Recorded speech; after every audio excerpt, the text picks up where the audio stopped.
ரோமர் 5:9. இப்படி இருக்க நாம் அவருடைய இரத்தத்தினாலே நீதிமான்கள் ஆக்கப்பட்டிருக்க. அப்போ இரத்தத்தினால என்ன ஆக்கப்பட்டிருக்கோமா? பழைய ஏற்பாட்டில் போய் பாருங்க, நீதிமானுக்கு எவ்வளவு ஆசீர்வாதம். நம்மளுடைய பாவத்தை எதை வச்சு கழுவுறது? நம்மளை நீதிமான்னு என்ன எப்படி சொல்றது? வேதம் சொல்லுது, நம்முடைய நீதி எல்லாம் அழுக்கான கந்தையாம். என்ன கந்தையாம்? அழுக்கான கந்தையாம். இப்போ இஸ்ரவேலர் ஜனங்கள் யாராவது சொல்ல முடியுமா, நாங்கள் ரொம்ப நல்லவங்க, அதனால கர்த்தர் எங்களை கொண்டு வந்து கானான் தேசத்தில் கொடுத்தாருன்னு? அவங்க எவ்வளோ மோசமானவங்கன்னு நீங்கள் யாத்திராகமம் படித்தாலே தெரியும். முறுமுறுப்பான், பரீட்சை பார்ப்பான், திட்டுவான், பயங்கரமாக அப்யூஸ் பண்ணுவான். அதுவும் எகிப்தில் அவங்க எல்லா அநியாயமும் பண்ணவங்க. அப்போ ஆண்டவர் சொல்கிறாரு, உங்கள் நீதியினால் இந்த நாட்டை நீங்கள் என்ன பண்ணல, சுதந்திரிக்கல. நான் உங்களுக்கு இந்த நாட்டை கொடுத்தேன், என்னுடைய கிருபையினால கொடுத்தேன். அந்த ஜனத்தோட பாவத்தை நிமித்தம் அவங்களை தள்ளிட்டு உங்களை கிருபையா அந்த நாட்டில் கொண்டு வந்து வச்சேன், இந்த தேசத்தை உங்களுக்கு தந்தேன். அதுபோல் நம்ம இங்கே இருக்கிற யாராவது நான் நல்லவன், நான் ரொம்ப நல்லவன்னு சொன்னாலே பிசாசால நம்ம ஏமாற்றப்பட்டிருக்கோம். நம்மளை ஆண்டவருடைய இரத்தத்தினால அந்த நீதிமானாகி இயேசு, அவர் எந்த பாவமும் இல்லாத இயேசு, அவருடைய இரத்தத்தினால நம்மளை என்னவா மாற்றிருக்காரா? நீதிமானாக மாற்றினது மட்டும் இல்லாமல் கோபாக்கினைக்கு நீங்களாக அவராலே நாம் ரட்சிக்கப்படுவது அதிக நிச்சயமாக இருக்கு. அல்லேலூயா. ஏன்னா நீதிமான் ஆக்கப்பட்டுட்டோனாலே நம்ம ரட்சிக்கப்பட்டுருவோம். அல்லேலூயா.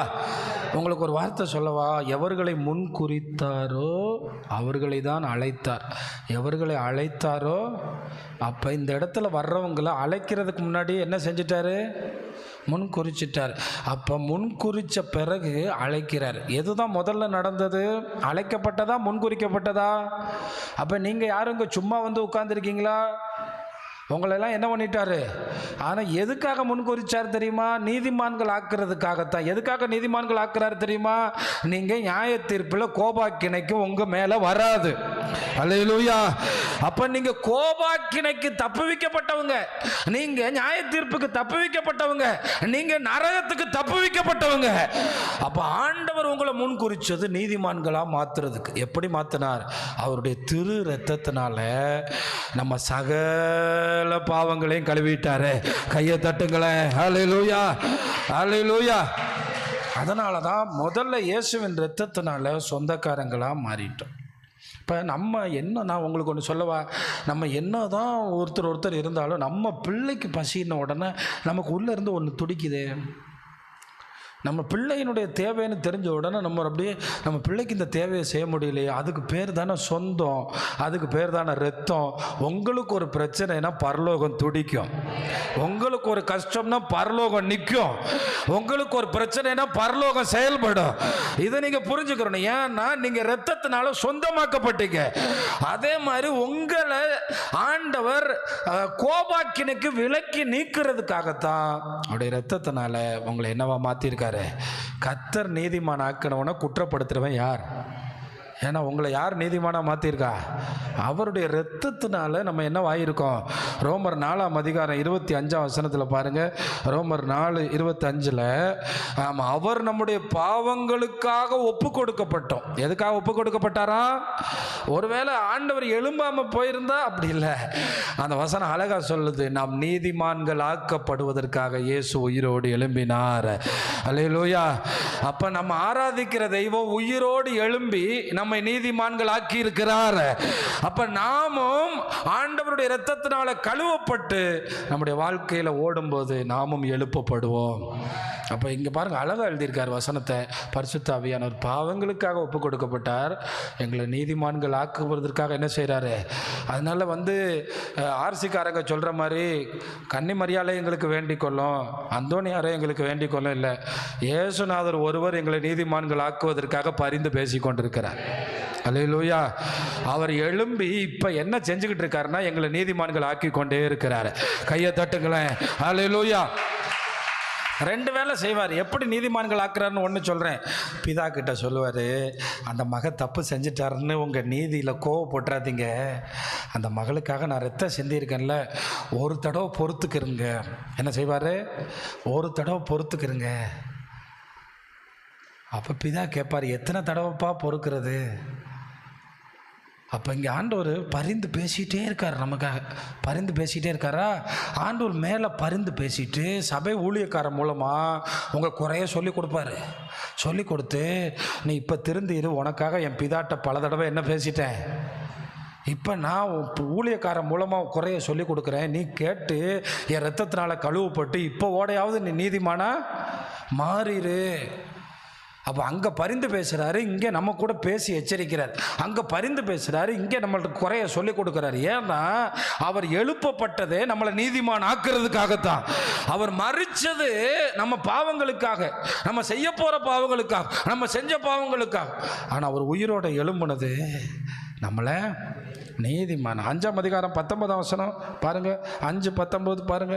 5ஆம் அதிகாரம், அன்றியும் ஒரே மனுஷனுடைய கீழ்ப்படியாமையினாலே அநேகர் பாவிகள் ஆக்கப்பட்டது போல. அதனால்தான் இங்கே இருக்கிற விசுவாசிகளுக்கு சொல்கிறேன், உங்கள் வீட்டில் ஒரு பாவி தான் இருப்பான். பாவிக்கு கால் வைக்கிற இடமெல்லாம் பாதாளமா. என்ன சொல்கிறீங்க? பாவிக்கு ஒரே ஒரு ஆகான் தான் பேரம் பேத்தியும் சாப்பிட்டு போயிட்டான். ஒரே ஒரு ஆதாம் தான் நம்ம எல்லாரையும் சாப்பிட்டாங்க. ஒரே ஒரு மனுஷனால், அவனுடைய பாவத்தினால இந்த உலகத்துக்குள்ளே பாவம் வந்துருச்சு, கீழ்ப்படியாமையினால், ஒரே ஒரு மனுஷனால். அதனால் கடவுளே தம்முடைய மகனை அனுப்பி அவருடைய கீழ்ப்படிதல்னால, அந்த கீழ்ப்படிதலுடைய வேல்யூவை நல்லா புரிஞ்சுக்கிறங்க. கீழ்ப்படிதல், நல்ல வசனம் கேட்பீங்க, நல்ல சபைக்கு வருவீங்க, நல்ல கூட்டத்துக்கு வருவீங்க, ஆனால் கீழ்ப்படிகிறதுக்கு மட்டும் ட்ரை பண்ணுங்க, ரொம்ப கஷ்டமாக இருக்கும். இருக்கா இல்லையா சொல்லுங்கள்? அது எப்படி அதை கீழ்ப்படுகிறது, அது எப்படி அதை விடுறது, அது எப்படி அந்த நாடகம் பார்க்குறது, அது எப்படி அதெல்லாம் முடியாது. அது எப்படி அதெல்லாம் முடியாது சொல்கிறான் பிசாசு. அப்போ பிசாசு தானே வேலை செய்கிறான். கீழ்ப்படிஞ்சா யார் வேலை செய்கிறான்னு அர்த்தம்? ஆண்டவர் விரும்புறதுலையே ரொம்ப ரொம்ப ரொம்ப ரொம்ப ரொம்ப ரொம்ப விலையேற பெற்றது கீழ்ப்படிதல் தான். சத்தமா ராமன் சொல்லுங்க. இதுதான் நம்பர் 1. ஆனால் அதனால தான் போட்டிருக்கு, கீழ்ப்படுகிறவர்களுக்கு தந்தருளின பரிசுத்த ஆவி. நான் சொல்கிறேன், கீழ்ப்படி ஆரம்பிக்கும் போதே பரிசுத்த ஆவியை ஊற்றிடுவார். நீங்களே பரிசுத்த ஆவியில் நிரம்பிடுவீங்க. ஏன்னா போட்டிருக்கு, கீழ்ப்படுகிறவர்களுக்கு தந்தருளின பரிசுத்த ஆவி. அப்போ ஒரே மனிதனுடைய கீழ்ப்படியாமல், இன்றைக்கி நிறைய வீட்டில் இன்னும் வறுமை மாறல.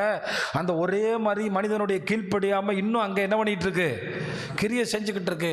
ஏன்னா பிசாசுக்கு இன்னொரு பேர் கீழ்ப்படியாமையினுடைய பிள்ளைகளிடத்தில் கிரியை செய்கிற இவ்வுலகத்தினுடைய அந்தகார. இப்போ நீங்கள் கீழ்ப்படுகிறீங்களா? நான் ஒன்று சொல்கிறேன், வியாதி பலவீனத்தில் இருக்கவங்க கீழ்ப்படுகிறதுக்கு கிருபை கேளுங்க. மாத்திரையை விட தேவன் இறங்கிடுவார். அவர் கை தலையில் வச்சு சுகமாக்கிட்டு போயிடுவார். அதுதான் நீங்கள் கேட்க வேண்டிய கிருபை, கீழ்ப்படிதல். அப்போ ஒரே மனிதனுடைய கீழ்ப்படியாமையினாலே உலகத்துக்குள்ளே பாவம் வந்துச்சு. இயேசுவினுடைய கீழ்ப்படிதல்னால. இயேசு எப்படி கீழ்ப்படிஞ்சார் தெரியுமா? பிதா மனிதனுக்கான திட்டத்தை வெளிப்படுத்தும் போது இயேசு நான் போகிறேன்னு கிளம்பி வந்துட்டார். ஆமாம், இங்கே இருக்கிற யார் ஜோம் பண்ணுறீங்க, யார் 1 மணி நேரம் ஜோம் பண்ணுறீங்க, கையை கீழே போட்டு. யார் நாளைக்கு கூட்டத்துக்கு வர்றீங்க, வராத. யார் நாளைக்கு ஜோம் பண்ண போகிறீங்க, சும்மா இரு. ஆனால் இயேசுநாதர் நமக்காக வாலண்டியராக, அதாவது நானே இந்த மனுஷங்களுக்காக போகிறேன், நானே ரத்தம் சிந்துறேன் அப்படின்னு இறங்கி வந்தார். அவரே கீழ்ப்படிஞ்சு வந்தார். அப்படி தானே சங்கீதக்காரர் சொல்கிறார், இதோ நான் போகிறேன், புத்தக சுருளில் எழுதி இருக்கிறபடி நான் போகிறேன். நம்ம மேலே எவ்வளோ பாசம் இருந்திருக்கு பாருங்கள் பிதா. ஆனால் இப்போ பிதாவுக்கு தான் நம்ம மேலே ரொம்ப அன்பு.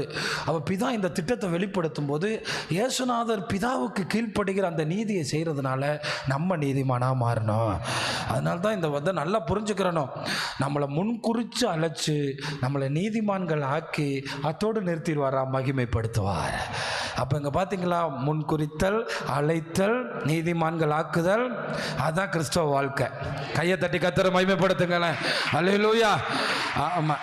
இப்போ நம்ம எல்லாரும் எந்த கட்டத்தில் இருக்கோம் தெரியுமா? எந்த கட்டம் தெரியுமா நம்ம இருக்கிறது? நீதிமான்களாக்கப்பட்ட கட்டம். அடுத்து நமக்கு என்ன கட்டம் தெரியுமா? மகிமைப்படுத்துதல். அல்லேலூயா. அப்போ நீங்கள் சொல்கிறது எனக்கு கேட்குது. அடுத்து மரணமில் வரும் மகிமைப்படுத்தல்னு சொல்கிறாரு. இயேசுநாதர் ஒவ்வொரு தடவையும் சிலுவையில் அறையப்படுறதுக்கு முன்னாடி சொல்லுவார், மனுஷகுமாரன் மகிமைப்பட போகிறார். என்ன பட போகிறாரு? மனுஷகுமாரன் மகிமைப்பட போகிறார். இன்னும் 3 நாள் தான், இன்னும் 1 வாரம் தான், இன்னும் சில நாள் தான். அப்போ இயேசுநாதர் தன்னுடைய மரணத்தை என்னவா நினைச்சாரு? அப்போ ஆண்டவர் நமக்கு மகிமையை வச்சிருக்காரு, நம்மை மகிமைப்படுத்த போறாரு. அப்போ பாவிகளாகிய நம்ம நீதிமான்கள்ங்கிற கேட்டகரிக்கு வந்துட்டோம். எந்த கேட்டகரிக்கு வந்துட்டோம்? அப்போ இயேசுவின் ரத்தம் நம்மளை என்னவா மாத்திருச்சு? நீதிமானா மாத்திருச்சு. பைபிளில் நீதிமான்னு சிலர் இருக்காங்க. ஆபிரகாம், லோத்து கூட நீதிமான்னு ஆண்டவர் காமிச்சிருக்கார். புதிய ஏற்பாட்டில் சொல்லியிருக்காங்க. நம்ம நீதிமான்னு போட்டிருக்கு. அவருடைய வாழ்க்கையில் எந்த குறைவும் இல்லாத ஒரு மனுஷன். அப்படி பார்த்தீங்கன்னா வேதத்தில் சில நீதிமான்கள்னு அடையாளம் படுத்தப்பட்டவங்க நிறைய பேர் இருக்காங்க. ஆனால் நமக்கோ நிறைய பாவம் நம்மள இருக்கிறது. அப்படி இருந்தோம். நம்ம எப்படியா நீதிமானாக்கப்பட்டோம்? இயேசுவின் இரத்தத்தினால. இயேசு நம்மை நீதிமான்களாய் மாற்றி இருக்கிறார். அல்லேலூயா.